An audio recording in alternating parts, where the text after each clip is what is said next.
Ah. The premise of Utopia is this: you are a time baron. You're going to be traveling across time zones. And I don't just mean GMT plus 7. No, you're traveling back to the Ice Age, back to the Renaissance, back to the Cold War to get yourself the perfect crew to pilot your time ships over here and also change the world so that it reflects your perfect utopia. You are creating a utopia, not necessarily for the citizens out here, but for you. For you. You're the one who wants a utopia, and everybody else can suck it. And you'll change time exactly how you want it to be so that you can come out on top. This is a worker placement game where your workers will have varying abilities depending upon which people from time you take and draft into piloting your ship. Your goal in the base game is to complete 3 of these slipstream events, let's call them, time zone events, butterfly effect events. You'll be taking them, putting them onto your own ship, and then completing them by paying a number of resources that you've collected out there. If you ever thought that Lords of Waterdeep was thematic, well, this one is equally so. Spoiler alert, Lords of Waterdeep isn't thematic. Or rather, the theme doesn't matter because you're just moving cubes around. And that's very similar to this one. But I will say that the theme itself here does a lot of the heavy lifting and makes for a significant portion of the fun part of the game. You can also play with this factions expansion, randomly drawing one of these faction tokens. Like this was the Mega Musk Corporation. Sorry, the Margaret Musk Mega Corp.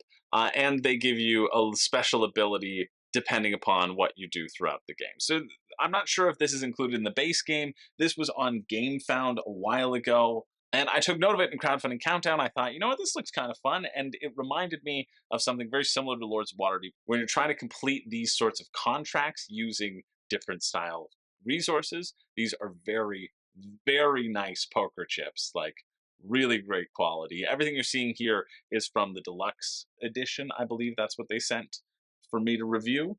And the weight of these makes for a very satisfying experience. They're going the way of the chip theory, and these are definitely premium quality chips.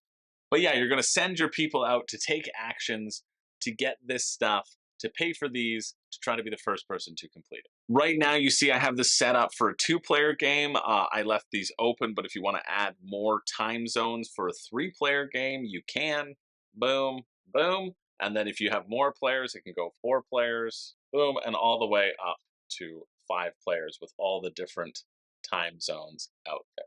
So let's continue the how to play. We'll get a little bit more into the weeds so you can see if you're interested or not. At the beginning of the game, you draft 2 people into your ship. You see that I've already drafted Maria Sklodowski-Curie, Mary Curie, who is a scientist who has this science symbol on her. So I will be unable to draft Florence Nightingale, who also has a science symbol. You can only have one of each crew member on your ship, and you start with 2 people piloting your ship, and the other 3 ships lay in wait to be piloted further on. So it's a worker placement, right? On your turn, you'll send your worker out to a space. Each time zone has 2 different spaces. There's one that will get you just the resources. So there's a resource for science. There's the resource for flags. There's a resource for culture, aka comedy masks. Over here, there's the blue resource. Here's the brown resource.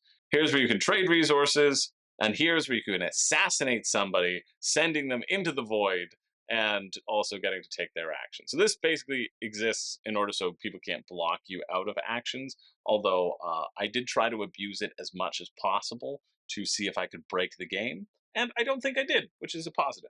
And then finally, you can go here, which will let you draw one of these cards, or, wipe all the cards if you don't like those time zones, and then draw a few more. Of course, you can see each of these corresponds to a time zone, this one corresponding to time zone 1. And so if you're not playing with this side of the board, if you've like two people, for example, you're going to use less of the time zone. There are less missions that you can complete, basically. So those are the main things you can do on the board. You can also go to the left space, which is always hire the top person on the deck.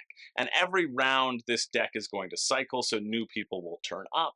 There are also abilities that let you search through the deck, and you can either hire the top person of the deck, costing you a variable amount of whatever that person is into. You'd be like, listen, I got lots of flags. You want to come be my flag person? If you already have a flag person and you just want to do it to swap for their little bonus ability, because each person has a bonus ability that you get to enact when you put out, you can do that. You can do that for free, but generally you're going to be paying money and getting more workers open so that you can take more actions on a turn. You can also, instead, if there aren't people, there might be these technologies. You can also build this technology, which then allows you to put a little drone of your choice on it. And then anytime somebody goes to the blue section, well, since you've built the steam locomotives, then you're going to be getting income. It's like the buildings in Lords of Waterdeep, right? If you're familiar with that one. Those are the main actions that you can do. Literally, get people, get stuff, get contracts that you're attempting to fulfill. In the base game, it is the first person to complete 3 tickets. 3 of any 3 wins the game. In the factions expansion, each of the factions also has their own specific win conditions. So the Musk Megacorp, for example, requires you to complete 2 missions that have the comms technology and any other 2 missions. I would have to search the board and hope that I would get to a place that has the communications technology, which looks like this symbol. And then I'd also want missions like this, which require the communications technology instead of. See, this requires 2 communications and 2 military, and then I get to complete that. The fun little twist, and this is the last thing I'll tell you about how to play the game before we get into the critique of it, and the review portion, is that anytime you complete one of those timelines, you get to choose what happens. And this is the real fun of the game. This is where the theme stands out very effectively, because you can choose to meddle in the past and create your own new worker spot that you control. So whenever you go there, you get to do it twice. Whenever somebody else goes there, they get to do it once and you get to do it. And so creating these different time zones that are out there. Here, for example, you could banish the Homo sapiens underground, or you could found the Neanderthal civilization and give them enhanced intelligence and turn them into a bunch of super soldiers. That way there's another assassination spot open on the board. Or you could banish them underground so that they have to develop tech underground that you can then learn from and get science knowledge from, right? The text here and what you do in the past shows that you're just a horrible, horrible human being, and that is where the fun comes in. The idea that you're going around in time and literally stealing like notable people from their time zones in order for them to work for you on these little time ships just so that you can change history in a way that will profit you is very funny. You are building your own perfect utopia, but it is not a utopia for literally anybody else. It is a dystopia, and I find that juxtaposition to be quite good. And that's what really piqued my interest about this game in the first place. It was the theme, right? The theming of this game is strong if you want it to be strong. If you don't want it to be strong, like Lords of Waterdeep, you can just refer to these as their color, and that can be it. And like, I'll take 2 orange. Great, I'll take a blue. I'll take 2 brown. And so at a certain point, like you read the one time zone, and then you kind of stop reading them, right? And you just look for what the symbol is and what action you want to take. And I think that's fine, right? I think this game will be best served to the people who don't do that. I think this game will be best served to the people who take the time and really, you don't need to see me full, and really enjoy and appreciate all that this game has to offer and all the little like tweaks and winks and nods that are incorporated into the game. But I don't think many people are going to do that, and I think that's okay as well. So all in all, it's a solid worker placement game that plays pretty quickly, but there are a few issues, most notably being the iconography. You can see in front of me, this is my player aid cheat sheet right here. It's 8 pages. It's 8 pages long, and it's not really good at all. I found the iconography here. Usually, whenever I'm playing a game, I play a lot of games with my friend Zach, and Zach's pretty good at being able to read a player aid and being able to intuit 90% of the rules, and then I'll have to clarify and say talk about the edge cases, etc. Here, Zach took a look at this and could not make heads or tail of it, and I agree.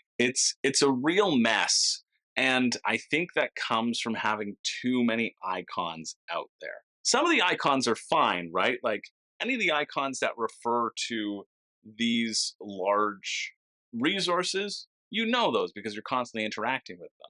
And I do like that all of the characters have on them both the icon and the description of what that means. I think that is important. But when you get then into the alternate time zones and you start seeing symbols that like you haven't encountered, and then you have to turn to this little tiny player aid to try to figure it out of what this spy thing means. And then you're also hit with a different meaning of when it is a secondary ability of a character, when you're standing on it as a main action, and then when you're using it as an alternate time zone action, and how all of those are just like slightly different between the two. Again, I didn't really find that much issue with this, but this game broke Zach's brain. Like it really did. And I think a lot of that has to do with the iconography. Now, to be fair, um, three out of the 8 pages are just a list of the different symbols that are on people. So if you're going to go search for somebody, you want to know who it is and what symbols they have and what secondary ability they have. I think this is very valuable, and I reference this a bunch in terms of what characters I wanted to add to my ship. But also, all of the icons are so friggin' like then difficult to find on this one. It just, there's a real barrier to a game that needs to be elegant in its simplicity, and it isn't. And I think a lot of that is a result of sort of a first printing as well. This is the first time this game has been made. It was made on GameFound. It's sort of a smaller creator, right? It's not as mainstream. They reached out to me because I had mentioned I thought it looked interesting, and I had a funny bit, and I liked that they were making alternate gendered versions of historical characters, because in a game about time travel and the ripples of time, I thought that was really interesting. I also think it's a bit odd that they then decided that they needed to put the gender of each character on these reference cards as well. But I can only assume that that must be because there's like William Shakespeare, and William Shakespeare's actually like the woman William Shakespeare, or something like that, I guess. I don't know. I haven't found those instances yet. I'm just like, I don't see why that information is relevant, because that has no gameplay impact, and it just adds to the clutter of this already pretty cluttered, and just there's some about it that just makes it feel so unreadable. It just feels so unreadable. And also, too, the language and the text is different on these player aids than it is in the rule book. So one of them, especially, I forget which one we were looking at. Oh yeah, it says pay something to develop any face-up comms tech, and this is one that Zach really got hung up on. The philosopher. The philosopher came up as an alternate time zone era, and basically what it means that when you go there, if there are comms techs that are face up, you can develop one. But Zach was like, no, it must give me a permanent ability because the other one's a permanent ability. And I understood what it was, because on the back of the rule book with this big cheat sheet right here, it says, philosopher, you may pay one less science, aka like if it's up there, you can do it. And here it's just pay one less. And so Zach felt it was treated as like the same ability. The amount of conversation, the amount of back and forth that we had to have because of it was significant. And I think that's just sort of the issues of a first timer. The other thing that I was concerned about is this assassination space, because basically, if you go to the assassination space, you kill someone and you send them over here to the void, and or to limbo rather, and you take first player as well. And so, in order to get this person out of limbo, you have to pay a coin, a cost of whatever their ability is. Right, the ship's in limbo. I've sent my explorer guy to limbo. His ship went to limbo. and in order to get him back at the end of the turn, I have to pay this, and you have to pay this to the person who's basically in last. So it acts as a little bit of a catch-up mechanic if you're playing with a larger group of people, which is nice that there's a bit of flow and interchange between them. In a two-player game, you're basically just paying it to the bank or paying it to the person who's your direct competitor. Again, I like paying it to that person, but I also found that there was no reason why I just don't go to the assassination almost every time. That was my hypothesis. I was like, okay, I'm just gonna go and assassinate Zach's people, so that every time he gets something, he then has to just pay that thing, and it slows him down, right? I like it as a mechanic to stop you from being blocked out, and I like that you do then become first player, because first player becomes a bit of a penalty as well. There's a bit of a danger being first player of going to a spot somebody else wants, because they might just kill you to go there. But I found that whole thing, that system, to be very along the lines of the take that mechanic. And I feel like a lot of take that mechanics are used just to extend the game and to slow down the game, and not necessarily to kind of deepen the gameplay experience.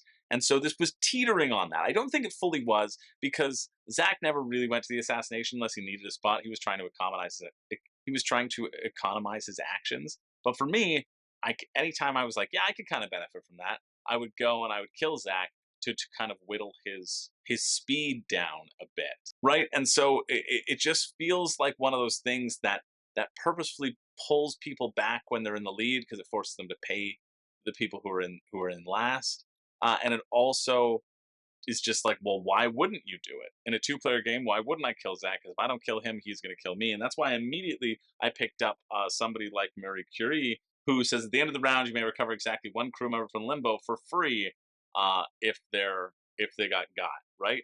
And so I picked up Marie Curie in order to have that protection, and so I like that there is a counter to that, and that's built into the game, and it's just like you can prepare for that, but it still felt, I don't know. That's one of my sort of major complaints. However, the production quality is great. The art is great. It's very satisfying to move these chips around and to place them on your board.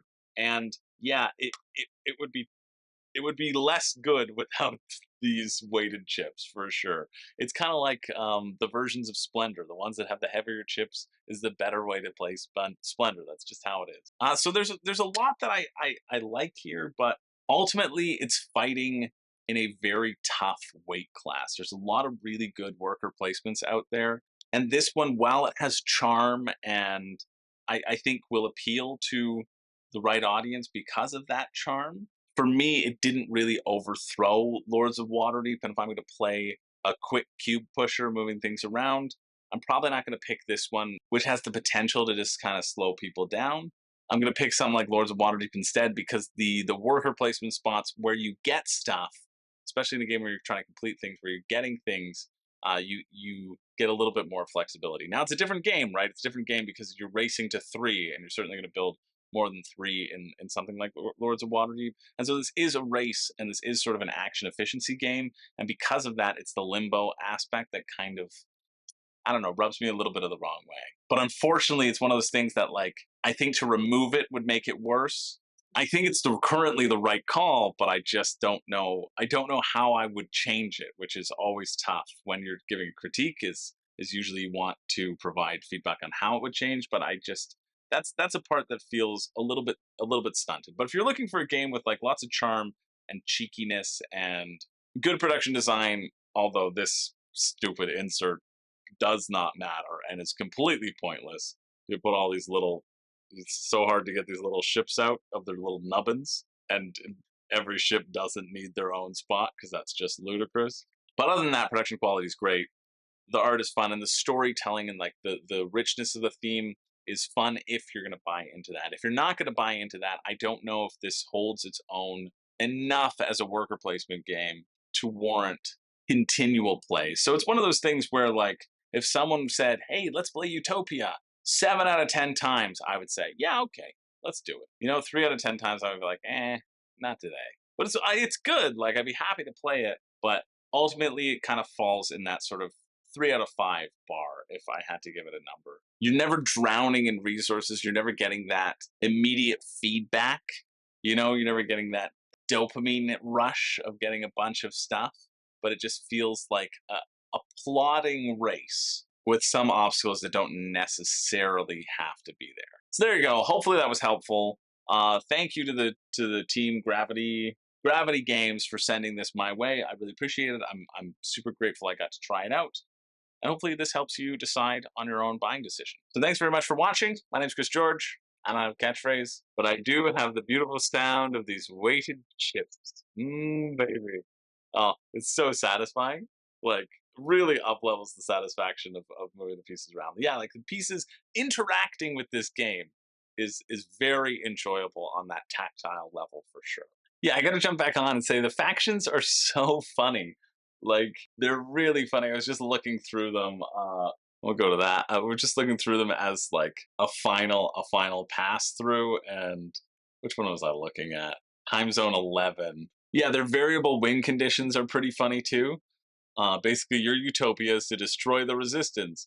Tom Connor needs to be in limbo, and so basically, you get somebody to hide Tom Connor in one of the time zones, and you got to find Tom Connor and then kill Tom Connor. So the easiest way to do that would be to recruit him onto your team and then assassinate him into limbo when you're ready to win. And then you need to complete 3 missions involving tech, right? Like I think the factions here really help elevate the game to the next level, and I wouldn't want to play without them. I really like the variable conditions, and these really add to the fun and sort of the role playability of the game.